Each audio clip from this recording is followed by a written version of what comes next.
Bob's Big Beer Show continues, now with plenty of hoppy beer talk. Welcome to the show, Bob's Big Beer Show. Glad you're joining us again this Saturday morning. Hope you're enjoying your December. Man, weather has just been, unseasonable, and even tomorrow it's going to be probably back in the 50s. It looks, though, on the forecast that we could have a white Christmas or a white something at some point. Right at the moment, it's been pretty mild. You can follow us on Facebook, Bob's Big Beer Show, and also listen to us streaming on the web, 1045bobfm.com. Joining us now from Opinionated Beer, Chris and Steve. Gentlemen, good morning. Good morning, Vic. How are you? Let's start, Chris, let's start with you. Can you kind of explain what Opinionated Beer is all about? Well, about 20 years ago, I decided to just put together a webpage, and I didn't know what to do with it. So a buddy of mine said, I drink a lot of beer. Let's start doing reviews. And that fell through pretty quickly because he didn't know what he was doing. So then I reached out to my friend Steve, and we turned it into the Opinionated Beer page. And Steve really knows what he's doing when it comes to beer and writing. And okay. I basically said, you know what, I can put the webpage together, and I'll put together a couple of reviews, and Steve, you do the reviews. It sounded like you were going to say Steve really knew a lot about writing and what was going on with beer, and you know a lot about drinking beer. That's where I thought you were going with that. I do know a lot about drinking beer, but... All right, so now... Sorry, go ahead. Now, 20 years ago, you were thinking about doing beer reviews, and really you're talking about the dark ages back then, because the craft beer scene, by and large, is fairly new. I mean, I know there have been craft beers for a long time, but what was the thinking way back then about doing beer reviews? Well, I'll tell you what the name of the webpage was. It was the King of All Beer Reviews back then. That's pretty much what we had to work with. There wasn't a lot. So, like I said, when I brought Steve aboard, which was, like I said, very early on, we decided to say, you know what, instead of writing reviews that anyone can write, because there were, Michael Jackson was out there writing reviews. We wanted to do something that people weren't reading.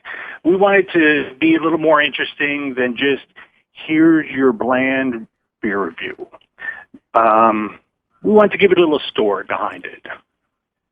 So that's where we came up with the opinionated part. Steve, give me a little bit of an idea of your background. Well, education background as a political science student at the University of Arkansas. That's what my major is. So obviously, with a major like that, I had a fair amount of time to drink some beer. I was in a fraternity, so it was pretty ubiquitous there. And I realized early on, I didn't start drinking until I went to college. And I realized early on that the lighter stuff, as they call the North American light lagers, I'm not gonna give a plug to any name brands on that end. They don't need my help in marketing. They were just bland. They were full, and I realize now later on they were full of adjuncts, things like a lot of corn or a lot of rice, and watered down the flavor. And I realized people drank them because they didn't taste like anything. When I had my first dark beer in college, it was like a light bulb went off, and I realized, this is great. This has flavor. It's like going from, the large, fast food burger chains to going to something decent that takes a little while to cook, to grill. And so that's what I decided early on in college. I was going to go with quality over quantity. I'm not by any means a beer snob. I'll drink the lawnmower beers, as we call them, and my fridge is full of them because that's what my friends drink when they come over. And I certainly don't want them to drink my good stuff. So, sorry? That brings me to a question that I ask all of our guests, and we'll start with you, Steve, since you brought it up. You're not a beer snob. Are you a beer geek? I mean, how would you term yourself? I'm a beer enthusiast. Okay. I'm an evangelist for beer. I try to tell people, hey, you know what? There's a lot of stuff out there. The microbrew explosion really happened actually in the 90s, and everybody with a few $1,000s to rub together and a homebrew kit and maybe some backers, they started up a brewery, and a lot of it was actually quite awful, but a lot of it was really good. And the industry, the economics of it kind of leveled themselves out about 10 to 15 years ago. The really bad ones that should have never started up, they went out of business. Unfortunately, we lost some really good breweries, too, for the same reason. They just didn't. It takes about 5 years for a microbrewery to really make a profit. So we lost some good beers out there. But the industry has leveled out. If you've seen the statistics, microbrew, craft beer has been growing in market share, while the mega breweries have been losing market share. I try to, every opportunity I have, if someone comes over and they want to try a decent beer, I'm not going to hand them the light lager in my fridge. I'm going to hand them something decent that's a similar style and say, you know what, try this instead. You'll actually taste something here besides adjuncts and water. All right, Chris, are you a snob, a geek, combination of both? How do you term yourself?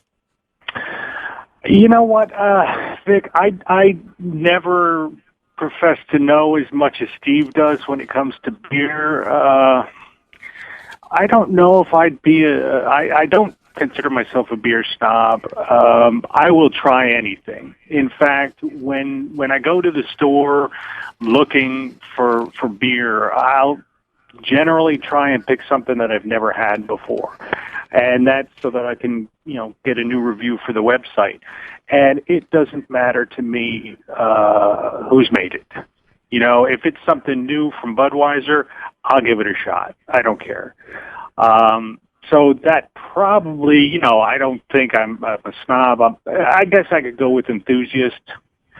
I like beer. It doesn't matter who made it. So the Brewers Association, and Chris will stay with you, says that we are now at an all-time high for breweries in the country, 4,145. How surprised are you at what the craft brew industry has done in the last 10 to 15 years?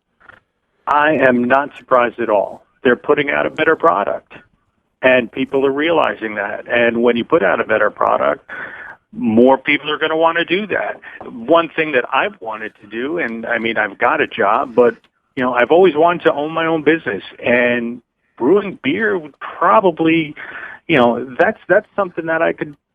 I don't know if I could do it, but something that I do want to give it a try. So add one more to that number.